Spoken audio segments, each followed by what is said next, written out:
Jangan lupa like, komen, dan share YouTube TVRI Bengkulu dan nyalakan loncengnya ya.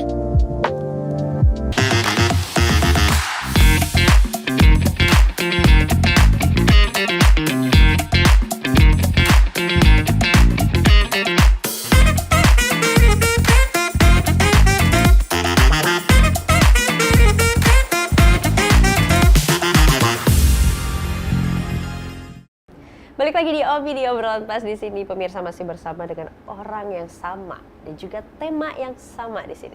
Udah kayak mau baca puisi. Iya, kayaknya manggung gitu bentar lagi. Oke, Bang Rio. Tadi sempat tertunda nih. Aku potong nih. Oh, siap. Ya, bagaimana sekarang opini publik udah mulai bergeser gitu ya. Iya. Dan ternyata kata Abang yang ringan-ringan malah lebih cepat viral, Iya. cepat FYP dibanding yang menurut kita oh ini ada bobotnya nih beritanya nih. Tapi ternyata ketika pindah move nih ke medsos ini terlalu berat sampai buat orang boring kali ya. Bener. Itu kata kuncinya, boring. Boring ya. Ada rasa jenuh, Mbak. Uh-uh. Nah, kita selama ini kan dunia media itu kan masyarakat melihatnya kalau bukan berita hukum, Iya. kriminal, korupsi, korupsi lagi, politik lagi, pilkada lagi, koalisi, pencalonan, Itu terus kan ya. berat semua. Jadi ada rasa jenuh publik di situ. Iya. Jadi ternyata memang kehadiran media sosial itu merefresh, memberikan warna baru yang selama ini tidak pernah ada di media, hadirlah di media sosial. Makanya ternyata atensinya jauh lebih besar. Iya kan, kalau kita di TV itu kan ada istilah rating ya, survei, lembaga survei apa gitu kan, nggak usah disebut ya gitu kan, nanti promosi lagi. Nah, kalau di medsos kan ternyata setelah kita bandingkan dengan rating itu bisa dua kali atau sampai 10 kali lipat ternyata dengan rating tertinggi. Oke. Jadi memang ternyata ya ini pendapat beberapa guru kita juga ya, beberapa dosen itu menyatakan memang tadi rasa jenuh publik terhadap sajian informasi selama ini, dan dengan hadirnya media sosial ada alternatif karena yang disajikan tadi yang ringan-ringan untuk merefresh kejenuhan mereka, kehidupan-kehidupan yang selama ini tidak pernah tersorot oleh kamera, kayak misalnya kehidupan di desa, kehidupan di sawah, pegunungan, orang yang lagi nyari ikan bahkan live yang di danau segala macam gitu kan. Ternyata memang konten-konten alternatif itu sekarang punya porsi yang jauh lebih besar di hati netizen gitu kan. Ketimbang yang tadi sajian kita kan penangkapan, kemudian kejadian gitu. Karenanya serius banget Bener. gitu ya. Kayaknya publik kita nih, kayaknya masyarakat kita sudah capek ya. Masalah mulu gitu Udah kan. jengah gitu iya, ya. masalah lagi. Kapan kami ini happy? Mungkin gitu ya. Mungkin ya. Mungkin gitu. Jadi memang ya momen itu sih memang sekarang harus kita tangkap mau tidak mau. Jadi memang sebenarnya balik-balik kita sebagai media memang harus menghadirkan keberimbangan informasi. Tidak hanya berimbang dari sisi narasumber tapi juga jenis. Jangan semuanya masalah mulu. Kasih juga dong yang konten-konten yang merefresh, wisata ya. Sebetulnya itu kan sudah dilakukan selama ini, Mbak ya. Tapi mungkin porsinya cuman di weekend, cuman hari Sabtu atau Minggu. Mungkin karena itu juga sih ternyata begitu hadir medsos meledak lah gitu kan. Akhirnya gitu ya. Jadi kayak netizen ini sekarang masyarakat diberikan pilihan gitu ya, ditaruhkan pilihan. Ini kalau misalnya mau yang serius tinggal search aja ini kali ya, bisa kayak gini. Bener. Ada satu hal lagi, Mbak, ternyata. Apa tuh? TV kan kita punya jam tayang kan cuma 24 jam sehari. Iya. Nggak bisa 50 jam sehari kan. Berarti kan ada keterbatasan nih soal durasi ya. Nah, dengan hadirnya media sosial, ada banyak yang selama ini tidak bisa dapat porsi di jam tayang TV.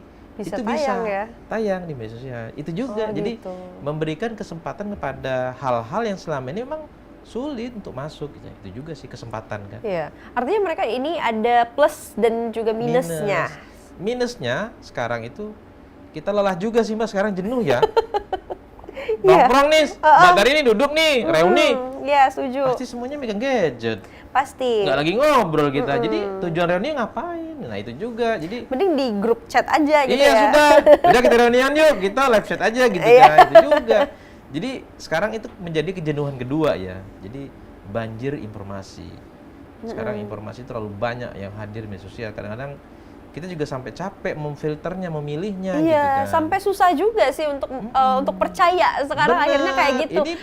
Ini kapan sih video ini? Iya. Nah, ini, gitu loh. Jadi kayak bingung juga sih menurutku. Dan ini menjadi PR juga sih untuk teman-teman wartawan, teman-teman perusahaan media, bagaimana bisa hadir menjadi pencerah di tengah-tengah situasi ini. Iya. Karena memang ya itu peran yang bisa dimainkan sekarang, yang bisa dimanfaatkan gitu kan. Karena memang kadang-kadang ibu-ibu atau nenek-nenek kita di dusun, bener dah berita Iko, video Iko, kapan Iko gitu. Nah, Iya benar. mereka butuh itu. Benar. Jadi kayak Verifikasi. kebingungan. Iya benar, harus diverifikasi ini benar atau enggak nih.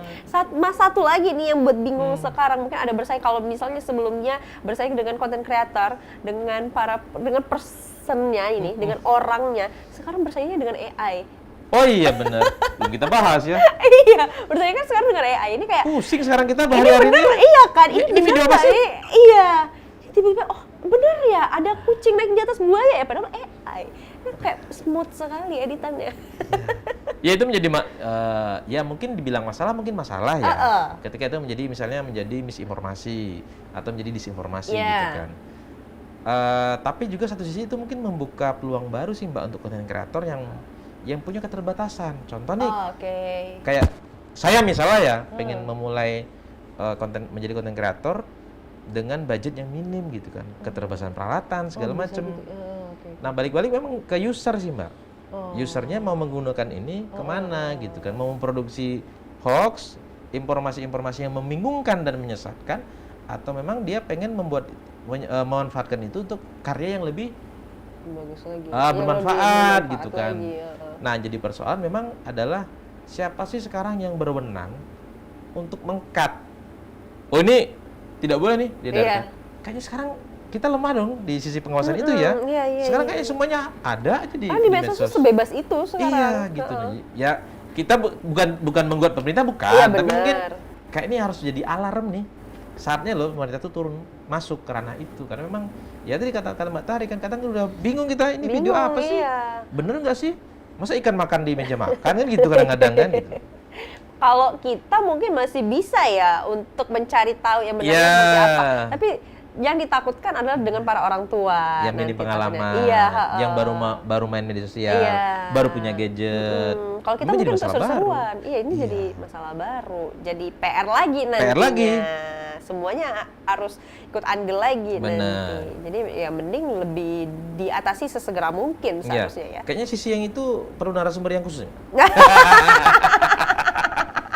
Karena nanti kita bahas sempat dibahas nggak tuh? Sempat dibahas. Pasti karena di lapangan. Nah, saya pribadi kan punya juga akun Mbak. Jadi selain keseharian saya sebagai jurnalis, produksi berita, saya juga kan produksi konten-konten yang sifatnya informasi. Nah, jenis yang saya pilih kan historis budaya.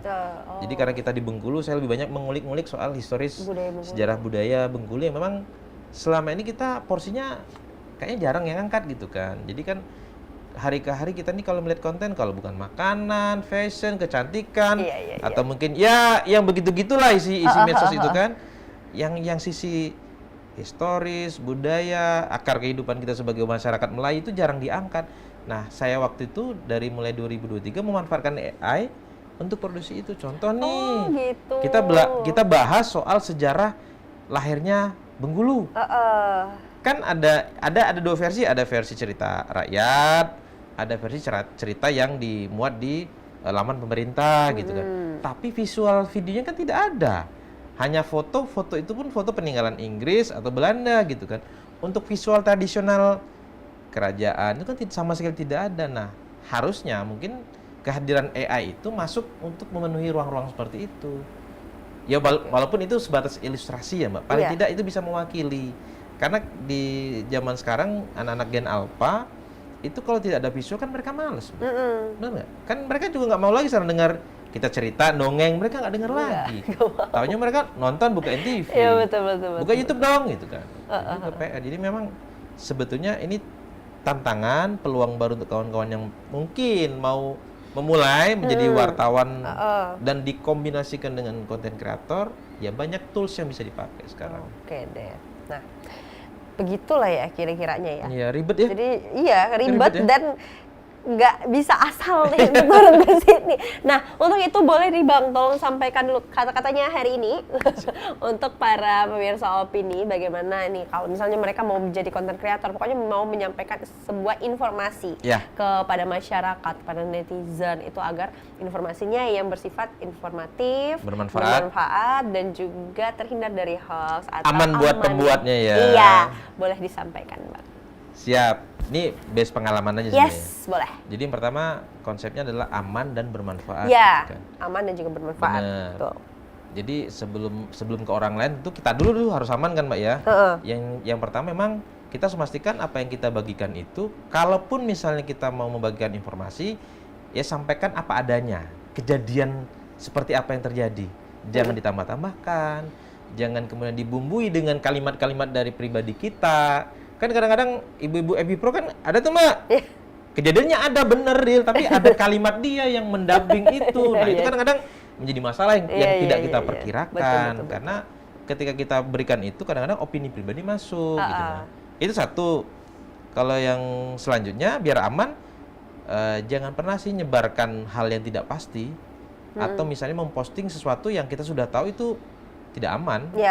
Karena ya untuk apa viral ketika kita memang nanti bakal berurusan dengan pidana gitu kan. Viral tapi terancam, bahaya. Nah, gitu. Jangan sampai kita harus selalu buat klarifikasi, mendingan kita dapat informasi dan dapat endorse kan? Gitu. Dan yang kedua, bermanfaat tadi sih Mbak, kata Mbak tadi ya, biar aman. Yang kedua sudah aman, bermanfaat. Ada banyak hal sih yang bisa kita bagikan ya untuk menjadi seorang content creator itu bermedia sosial ya. Contohnya tadi misalnya kita bisa angkat sisi-sisi kehidupan sehari-hari nih. Contoh kehidupan di pasar atau di gunung, dan ternyata kan sekarang banyak konten kreator itu Mbak, justru mereka yang mendapat atensi publik itu justru yang menghadirkan sisi-sisi kehidupan yang jarang dilihat orang. Contoh nih kalau Bengkulu kan ada tuh konten kreator dari Seluma Mbak. Yang menghadirkan konten-konten berburu ikan semah di hulu sungai, Bukit Barisan gitu kan. Dengan perjalanan yang bisa memakan waktu berhari-hari, seminggu baru pulang pergi gitu kan. Itu kan sisi-sisi kehidupan sebetulnya yang sudah menjadi apa ya, identitas kita sebagai warga Bengkulu, tapi selama ini memang jarang hadir gitu. Nah, jadi bener, saya pikir ada konten-konten alternatif yang mungkin jarang terlihat dan itu punya potensi yang besar. Oke deh. Nah Bang Priyo, terima kasih Siap, banyak. Makasih banyak Mbak Tari. Karena udah sehat selalu. Abang juga udah menginspirasi kami pada hari ini. Semoga bermanfaat. selalu lancar. Amin, amin, amin. Pastinya bermanfaat. Semoga lancar semua urusannya. Dan juga salam dengan teman-teman jurnalis. Lancar selalu, Mbak Tari. Untuk pemirsa, terima kasih banyak karena sudah menyaksikan opini pada hari ini. Jangan lupa terus saksikan opini ya hanya di TVRI Bengkulu. Aku Tarno Fadini mewakili seluruh kerabat kerja yang bertugas pamit undur diri. Sekian dan terima kasih. Wassalamualaikum warahmatullahi wabarakatuh dan sampai jumpa.